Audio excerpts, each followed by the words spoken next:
Welcome to the Slop Farm. Enjoy the video. In this video, I will show you how to make yogurt lassi. This incredibly easy method will have you enjoying a delightful, creamy beverage in just a few minutes. We'll cover everything from gathering your simple ingredients to the quick blending process, ensuring a perfect, refreshing drink every time. Get ready to whip up a delicious lassi that's perfect for any occasion. To begin, you'll need 1 cup of plain, full-fat yogurt as your base. Next, grab 1/2 cup of cold water or milk to achieve that perfect, smooth consistency.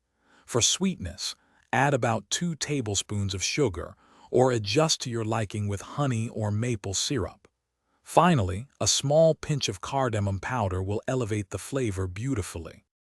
Now for the fun part. Simply combine all your measured ingredients into a blender. Secure the lid and blend on high speed for approximately 1 minute. You want to achieve a perfectly smooth consistency with no lumps and a lovely frothy top. Feel free to taste and adjust the sweetness or add a little more liquid if you prefer a thinner lassi.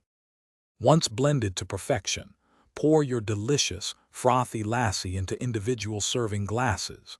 For an extra touch, you can garnish each glass with a fresh mint leaf or a tiny sprinkle of additional cardamom powder. Serve your homemade lassi immediately to enjoy its maximum refreshing qualities. This easy recipe typically yields about 2 generous servings, perfect for sharing or enjoying yourself. Thanks for watching. Consider subscribing if we helped you today.